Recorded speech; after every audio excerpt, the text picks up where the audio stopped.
Pues mira, creo que es otra de las tareas que tenemos pendientes y es rastrear eso. Hasta donde creo, sí. Por ejemplo, uno de los medios de comunicación que más fiel ha sido a las movilizaciones del MAES es Telesur. Y hay muy buenos reportajes y muchos análisis que desde ahí se han hecho. Lo dimensioné hace poco porque nos escribió una chica al Facebook para decir que había leído sobre el movimiento en un libro de Bauman y entonces que quería entrevistarnos, que si eso era posible. Entonces dije, "Ah, chinga".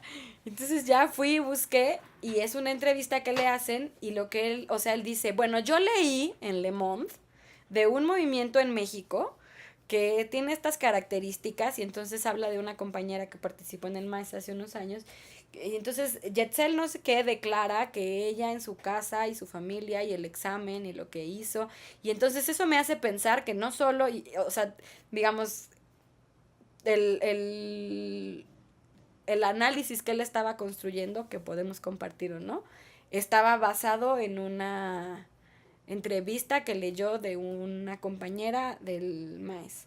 Entonces, digamos, haciendo memoria, pues sí, ha habido muchas entrevistas que para Rusia, que para Francia, que para España, Al Jazeera, cosas que la verdad es que nosotros no nos esperábamos y que no hemos rastreado. Pero sí hemos recibido muchas veces y hemos visto además análisis donde se recupera el problema del acceso a la educación superior en México. Y pensamos que algo de incidencia hemos de haber tenido en eso.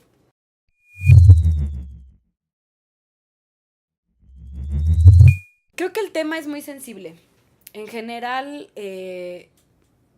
más allá de lo que nosotros hayamos hecho bien o mal como movimiento para visibilizar el problema, el tema de por sí, tal vez ese es nuestro logro, haber escogido para trabajar un tema tan importante como es el del acceso a la educación.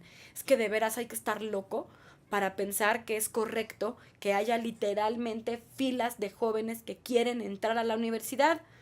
Porque lo que nos dicen en todos lados es que lo que hay que hacer es ir a la escuela. Y ahí están los muchachos diciendo, yo quiero ir a la escuela. Y están dispuestos a hacer marchas y a hacer huelgas de hambre y pasar fríos y pasar sueños y salirse de su casa con tal de ir a la universidad. Entonces, se necesita mucha frialdad para no entender el problema. Entonces, yo creo que el impacto que hemos conseguido dentro y fuera del país más que por el trabajo que hemos hecho, tiene que ver con el tema, o sea, con la demanda, la legitimidad y la justeza de la demanda.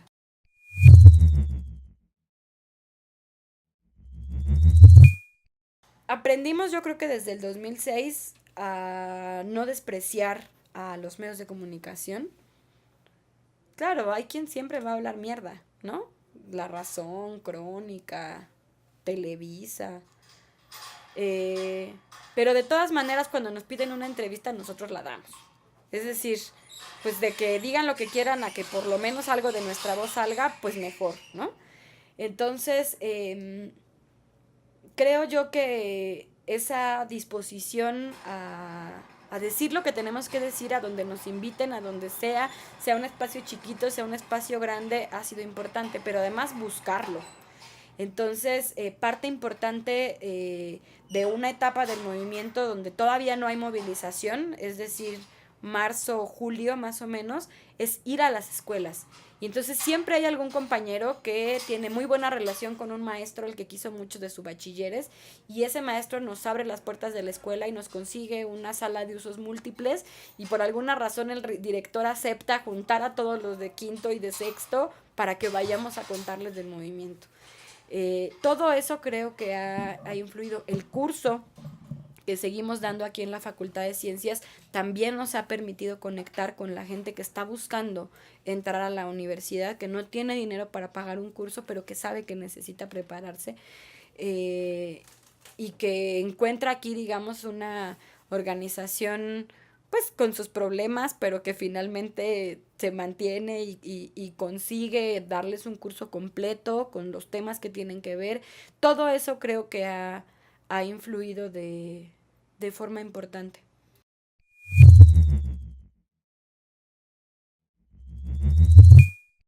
Ah, pues chingar todo lo que podemos. Em, por una parte, hemos tratado de ser muy serios en lo que decimos y en lo que hacemos. Em, una de las primeras cosas que se platican, por ejemplo, en la comisión de diálogo, es que no se vale sacar un argumento si no estás seguro de lo que vas a decir. Por poner un ejemplo, hay mucha gente que dice que se venden los lugares para entrar a la UNAM o al Poli, etcétera. Mientras no tengamos manera de comprobarlo, no es un argumento para nosotros. Porque hay muchas cosas mucho más jodidas que sí se pueden comprobar, como, o sea, con la utilización que hacen del examen. Entonces, por una parte creo que conseguir que las autoridades entiendan que hablamos en serio, que no estamos jugando, que cuando decimos algo lo decimos porque sabemos que es cierto, pero además porque no solo lo vamos a decir frente a ellos, sino que lo vamos a ir a decir a todos lados, ha sido un factor importante. Otro elemento importante han sido las alianzas que hemos podido construir, sobre todo en la calle. Es decir, las autoridades saben que si nos tocan a nosotros va a haber una respuesta de mucha gente que va a saltar también por defendernos. Y eso yo creo que también lo miden. Eh, y la otra, pues es eso, la justeza de una demanda de un movimiento movilizado en la calle al que no pueden salir a descalificar como salen a descalificar muchas cosas. Entonces, todo eso en conjunto creo que también nos ha permitido construir un perfil frente a ellos que no pueden ignorar tan fácilmente y con el que contra toda su voluntad se han tenido que sentar a discutir.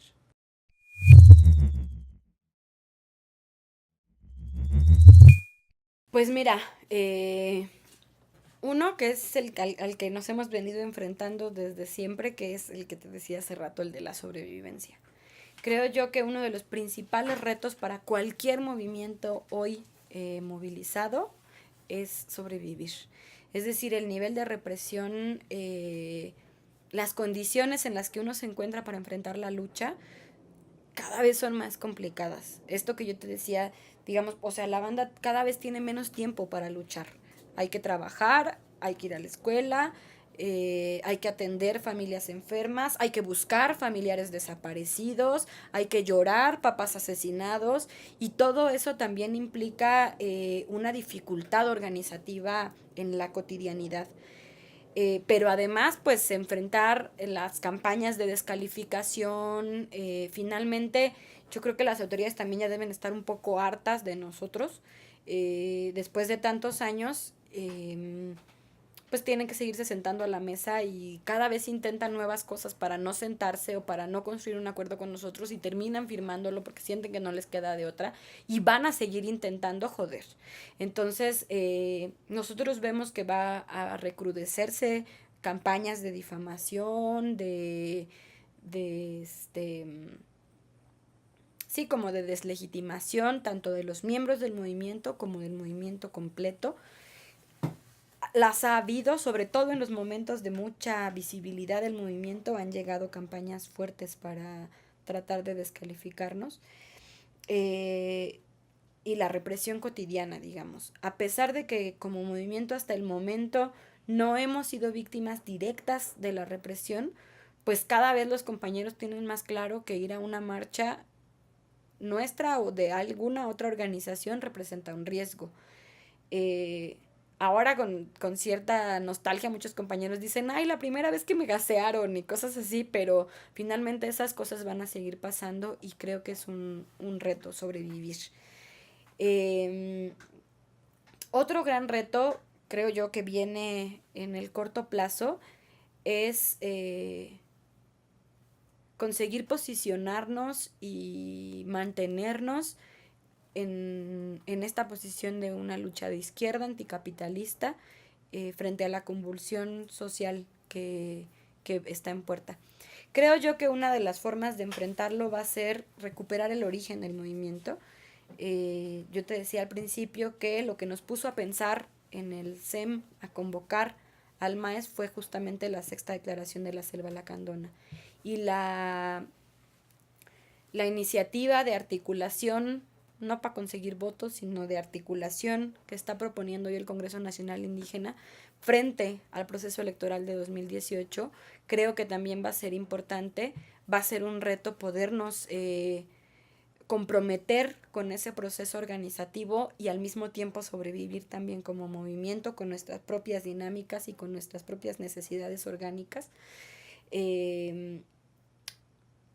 Y pues en general creo escuchar a los otros procesos, escuchar a las otras luchas, aprender de las otras luchas y aprender maneras de coordinarnos, pues eso, de entendernos y de tratar de converger, porque no hay muchas posibilidades para adelante si no es así.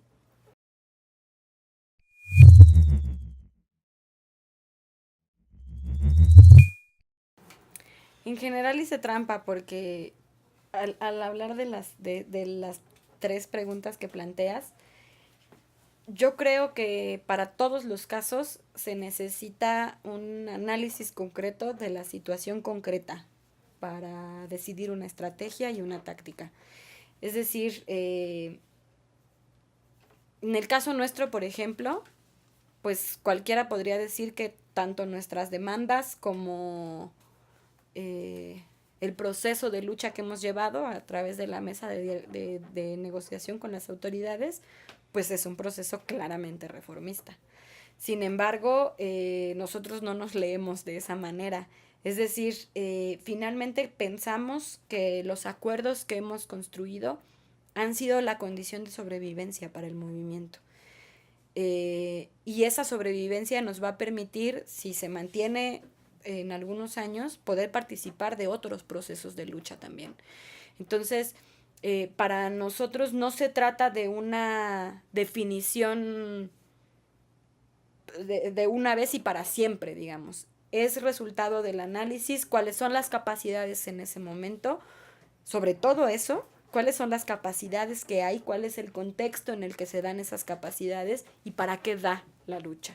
Es decir, nosotros pensamos que hay que apostar por una transformación revolucionaria, pero para poder hacer la revolución tiene que haber quien la haga y no se da por generación espontánea. Los movimientos se tienen que construir y para construirse tienen que sobrevivir. Y sobrevivir para un movimiento no es cosa sencilla. Entonces hay muchos retos cotidianos que tienen que enfrentarse y que no necesariamente responden a una cosa o a la otra. Es decir, la perspectiva desde nuestro punto de vista, por supuesto que es revolucionaria y sin embargo para sobrevivir pues hay que ir consiguiendo cosas. No porque sea el camino para la transformación necesariamente, sino porque a veces es la condición de sobrevivencia para mantenerse organizados. En este caso, si no hubiera posibilidades de que los compañeros entren a la universidad, el movimiento hubiera desaparecido desde hace mucho. Finalmente, esa perspectiva de que voy a poder entrar a la universidad es la que ha permitido que muchos compañeros vengan y hasta se olviden de que querían entrar a la universidad por comprometerse con un proceso de lucha. Entonces, creo yo que esa tensión permanente entre la perspectiva revolucionaria, pero también la necesidad de construirse como movimiento, analizar, insisto, el momento histórico en el que uno está, la coyuntura por la que uno atraviesa, las alianzas con las que uno cuenta y la capacidad que uno ha podido construir es la que va permitiendo andar en ese camino para uno, para otro lado.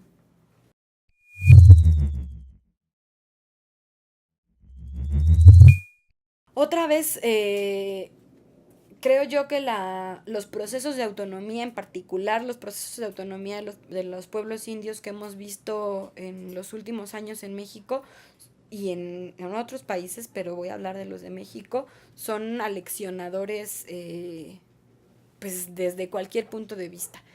Em, Se necesita ser muy corto de miras para no, bueno, yo creo, ¿no? Para no dimensionar el alcance de las comunidades autónomas zapatistas, para no ver lo que ha construido la policía comunitaria dentro de su propio tejido social, Cherán, Ostula. En fin, digamos, son procesos que nos están enseñando mucho de la lucha, pero que de alguna manera, bueno, yo creo que así no van a brotar en todo el país. Otra vez, situaciones concretas, análisis concretos de gente concreta ha permitido construir esos procesos en algunos espacios. Y nosotros pensamos que esos espacios y esos procesos hay que cuidarlos y hay que alimentarlos desde las capacidades que uno pueda aportar, visibilizarlos cuando menos. Eh, y sin embargo, eso no significa tratar o dejar de construir también otras posibilidades. Creo yo que el debate en este sentido en los próximos 2 años se va a ver muy enriquecido y que vamos a poder escuchar opiniones muy diversas, muy aleccionadoras, creo, con la propuesta, insisto, del Congreso Nacional Indígena. Eh, Porque justo, o sea, no hay, creo yo, recetas establecidas. Bueno, sí las hay, pero no necesariamente uno las puede seguir y eso significa que las cosas van a funcionar. Es ir construyendo con las capacidades que uno tiene y saber en qué momento se trata de irse a la Sierra Maestra y tomar La Habana y en qué momento se trata de construir escuelas autónomas y hospitales o clínicas autónomas en un estado de la República, ¿no? O sea, poder leer eso y construir las capacidades para leerlo en el momento y actuar cuando cada cosa sea posible, creo que son los retos que tenemos.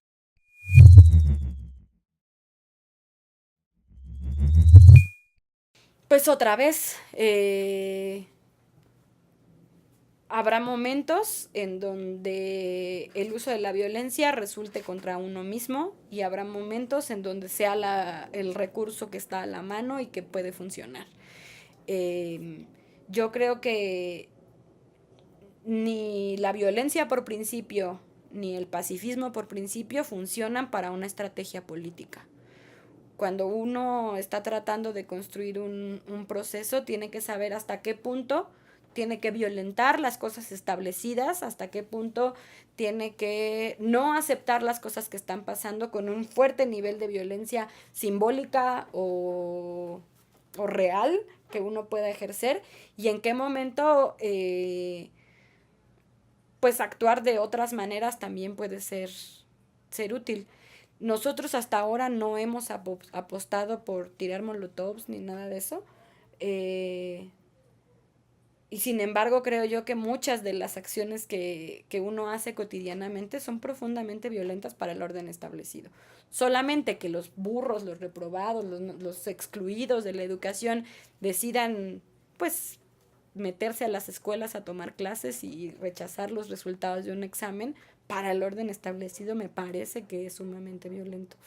Eh, claro, tampoco digo que es equiparable a tomar las armas, ¿no?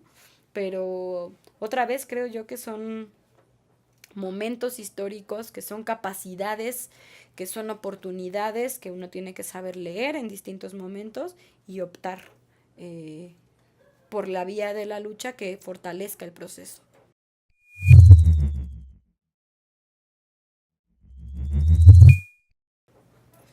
Muy bien, Anselmi. Bueno, pues nos parece muy interesante todo lo que nos acabas de decir y más que tomas un problema central del país que es el problema de la educación. Creo que a lo largo de la entrevista, bueno, has dado lo que el movimiento piensa sobre este tema y qué son las acciones que están realizando en contra de este problema. Solo me queda más que agradecerte para el proyecto Las Izquierdas Mexicanas de los Movimientos Sociales. Pues muchas gracias. No, a ustedes, a ustedes. Nos sentimos muy importantes de que nos hayan invitado a participar.